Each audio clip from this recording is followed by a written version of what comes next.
The first session of today, it's the session that introduces our guest speaker, Dr. Alison Watson.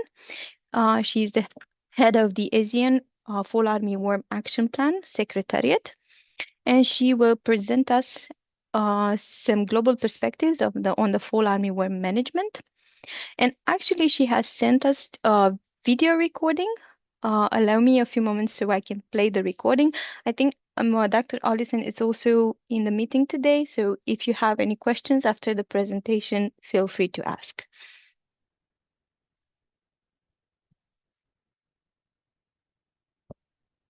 Okay.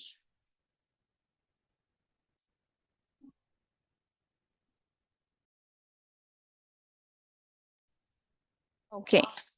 Sorry, I need to check to make sure you can hear it.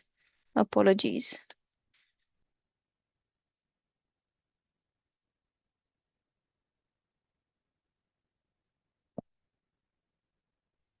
Okay.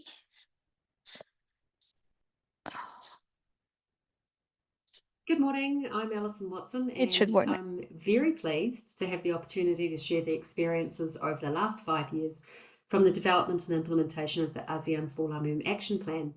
I know I've been asked to give a global perspective, but I'm going to focus largely on the concrete lessons learned from our region.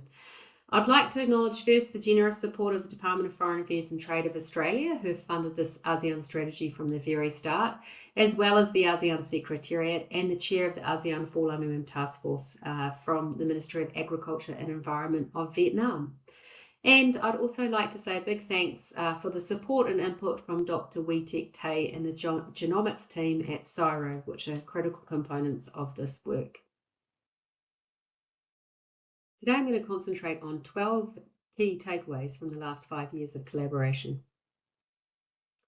Key point number 1, there's huge interest in collaboration on transboundary plant pests and diseases in the region, and fall armyworm really captured that. Similarly, you have seen this in other regions like Africa and also globally under the FAO Global Action on Fall Armyworm, which the ASEAN Action Plan supported. The action plan in ASEAN was signed off by ministers in October 2020, and it represents a unique regional response to working together on a single plant pest or disease in the region. One of the significant successes of the action plan has been its ability to bring information together and share knowledge. And you can find more about our work at the webpage www.aseanfawaction.org. The action plan has 3 overarching goals based around reducing crop losses and associated livelihood impacts, promoting sustainable and cost-effective IPM, and driving coordinated and effective multi-stakeholder communication. Just to emphasise that the scale and reach is of course centred in Southeast Asia, but we have attracted many thousands of others from around the world, including many from Europe. We've run over 60 plus online learning events, training workshops and live sessions, including masterclasses on regulation, research and market development, bioassays and genomics, as well as resistance and digital IPM and drones. Leveraging this interest and continuing to build capability across stakeholders is going to continue in our new phase 2, which is starting next week and will run for an additional 4 years.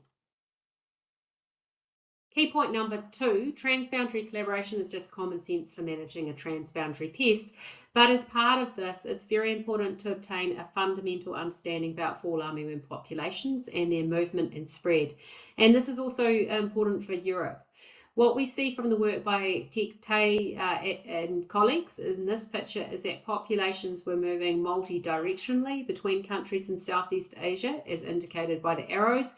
There are also populations moving in unidirectional movements in Southeast Asia, but importantly, these were detected in this sample only from Malaysia and China, which were considered biosecurity hotspot locations.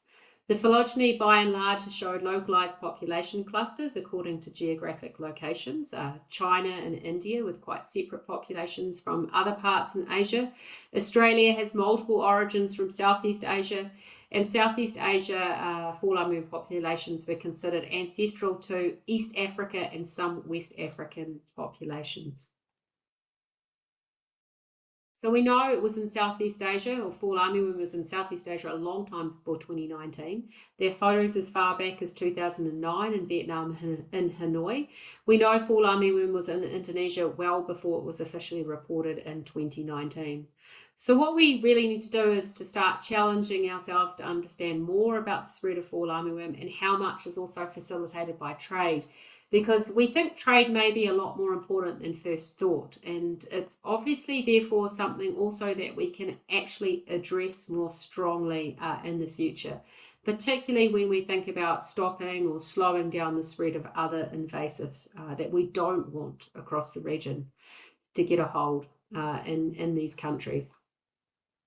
I think also getting a better understanding of how much of the population stays resident in a location versus those that make the move through migration is also of interest, both to understand how spread is facilitated, ongoing spread, and also with regards to understanding future resistance and potentially new targeted solutions based on whole genome approaches.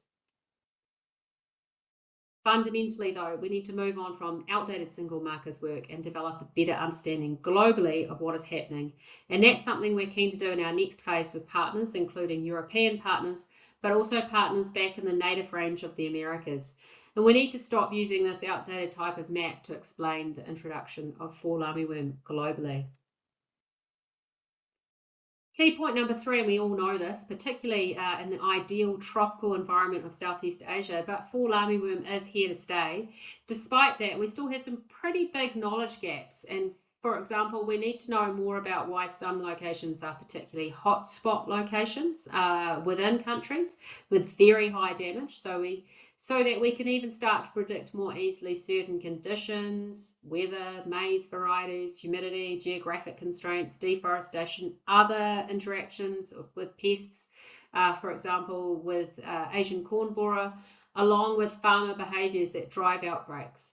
We also lack really good economic analysis, and that's quite important in guiding decision making and also investment in research. Point number 4, there's often a big gap between national level reporting and field level reporting. In general, reporting now at the national level is often fairly positive about control, with Fall Armyworm not being considered a big problem, for relatively low damage and infestation levels, even below 1% of the national crop area. But as soon as we get out into the field, we often see very high infestation levels and crop damage, along with reports of very high pesticide use from farmers. And you can see here in our plots in Vietnam, we're catching up to 200 moths per day. So there's a lot of Fall Armyworm around in these countries. It's quite high background pressure, year-round food resources, and often multiple generations of Fall Armyworm at any one time being found. Another key point is that we still need to agree on common protocols for reporting on Fall Armyworm. The amount of hectares attacked, for example, which many countries report, provides little insight on actual levels of damage, yield loss, what levels of infestation there were, or any idea of the economic impact. So this is something maybe you have thought about and have the solution, but it is incredibly important to help understand the size of the problem and also to inform the design of future solutions. And it also hides those hotspot areas we talked about in the previous slide that might be important to know about, which we just don't know in many cases. Key point number 6 is perhaps the most important and also the most difficult in many ways. Farmer scouting is crucial. It's simple, but requires farmers to scout well and frequently, and also to understand again what an action threshold is and how to calculate it. Farmers frequently miss the window for effective Fall Armyworm control. They spray too late, they spray too frequently, they don't apply the chemical controls correctly. And then they often end up using too many pesticides and believe there's resistance because the pesticides don't seem to be working well. And this is not just an issue in developing countries. It's a problem, for example, in Australia that they're trying to also tackle. Farmers just don't always have the time or the desire to be checking their crops. So we really need to address this behavioural element in the design of our management strategies. And it's important as part of that to have a common definition of action thresholds so a farmer knows when to act and when not to. And just to illustrate that point, in Vietnam, our experiences were that farmers were generally losing money after the third spray, particularly if labour was taken into account. And actually, sometimes they were actually probably better off not spraying at all in some cases. Here, the message was really that 2 well-timed sprays is most often enough, and anything more, it's likely a waste of money. Doing some strong economic cost-benefit analysis to supplement your research and to demonstrate to farmers why scouting and timing and understanding action thresholds is important is really crucial to our research work and to our advice to farmers in tackling fall armyworm. Point number 7, despite high infestation levels, yields can still be relatively high. So we've seen this across studies internationally that have been conducted across Africa and Asia. But we need to do a better job at giving farmers evidence that yield can still be relatively high, even with high initial infestation levels, particularly if they act quickly to remediate, they do not panic, and they don't apply multiple pesticide regimes on a calendar basis. So here we had very high levels of infestation. You can also see we got very good yields, particularly with a well-timed use of spinetoram or a Bt biopesticide in this case. Key point number 8, new technologies offer real promise, but have to be delivered as part of an IPM package. We tried 3 mating disruption pheromone-based solutions, and we were pleasantly surprised to see they worked well. This actual graph just shows moths trapped, which is not directly related to the success of the mating disruption. So I mention that because people get really confused about pheromone use, confusing monitoring versus mating disruption technologies.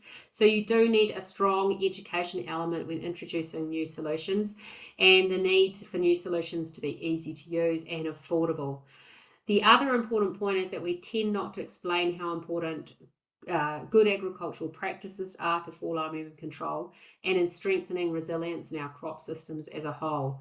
And so this is something that we think needs more work in our research and in our communication with farmers going forward. Point number 9, farmer behaviour is crucial, but not always well advanced in our research efforts. I like this photo because it shows the 2 plots of fall armyworm. The only difference, one has been planted early, the other 4 weeks later.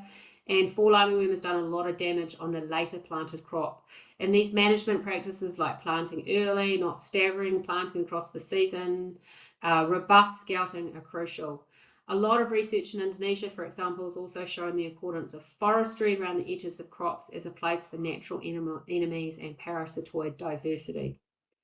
And that is a demonstration project that we're now undertaking in Indonesia and Central Java to look at the role of natural enemies, especially egg parasitoids, in managing the pest.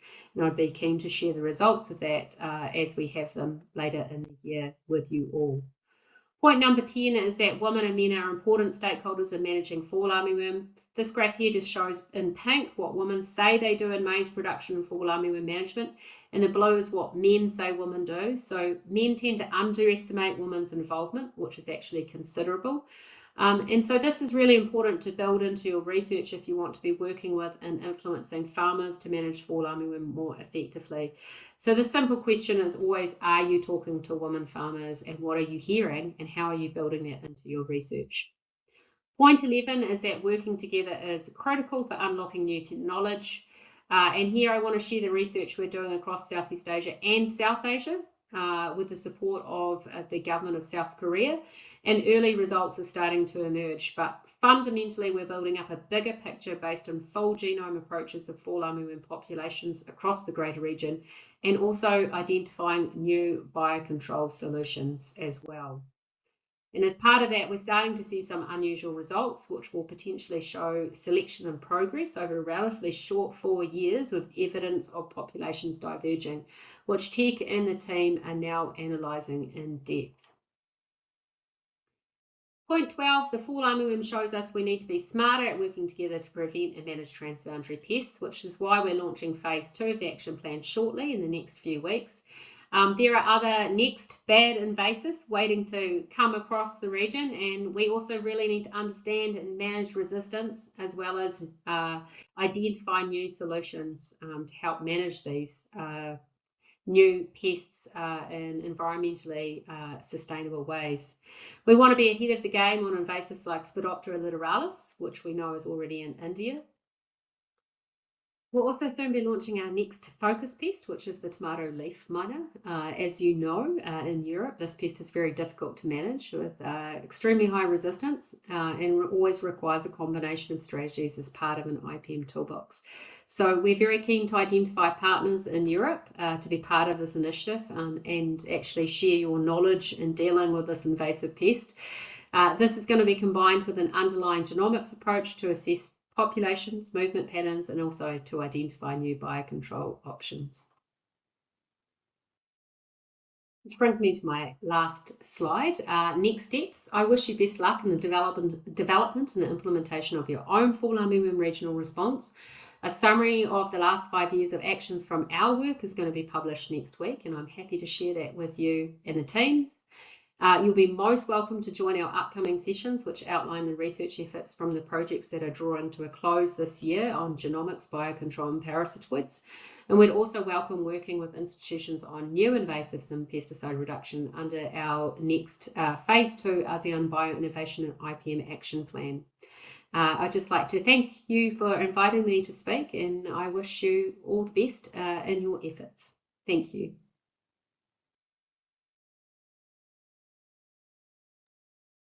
Okay. Well, thank you to Dr. Alison Watson. And if you would like to say a few words now, that would be good. We also have some questions. I see Rajiv with the hands up. Hi, everyone. Thank you very much for providing me the opportunity to present, and I hope that was some useful points as well. So I'm here. I'm losing my voice a little bit, so the recording was quite useful for me, as well as being a bit snowbound in the mountains at the moment. Well, thank you. Thank you again for sending us the presentation. And I'm sure we found already some common links. Rajiv, yes, you have a question. Yes. Hello, ma'am. Thank you for the presentation. It was really great. I have a couple of questions. I am not really familiar with the single marker concept, so if you could elaborate a little bit on that. And the second question I had is regarding the BT that you mentioned. Um, do you know what kind of BT toxin was in that treatment? Because that also mattered a lot. Hi, two good questions. I'm not the genomics specialist in the team, but what we're trying to really push is really doing a full genome approach. So really understanding the full genome of fall armyworm populations and then having a better understanding of those different populations across the region, the greater region. And we'd like to do that at a global level too. So my understanding is I'm hoping that you will be doing that as part of your European approach, and we'd be very keen to join our results with your results in that in-depth analysis. The other thing you asked about the BT, I don't know actually. I'd have to go back. It was 3 years ago, that particular 2 years ago. But we used two BT products, and it does make a difference. But I think what we were trying to do there is socialize the use of a BT biopesticide in the field with farmers. Because they'd had no experience using that for fall armyworm control previously. So the project was more around socializing different solutions and also less toxic solutions. And it proved to be very successful. Thank you, ma'am, for providing the information. Just as another question, because you mentioned other spodopteras, I recently read that in Brazil there are like hybrids of Helicorpa zea and Helicorpa armigera. Is there any kind of this type of situation been observed in the Asian countries with fall armyworm, that it is breeding with other locally present Spodoptera? Oh, no, I haven't heard that at all, actually. Okay. You're saying other fall armyworm breeding with other Spodoptera species? Yes, No, I because have not heard of that at all. yeah, I just thought it would be like a concern because it's happening in Brazil with the helicarper, and Yeah. if it starts happening with other insects, that completely changes the game. Yeah, no, I haven't heard of that at all of fall armyworm. And we collected quite a lot of samples. So we've collected many, many samples across the region, South Asia and Southeast Asia, and we haven't come across that at all. Okay. Well, thank you very much also for your time answering the questions. Thank you for the questions. If you have more questions for Dr. Allison, you can put them in the chat. We can share them later on, and also we can share the responses. And I think we need to move on now.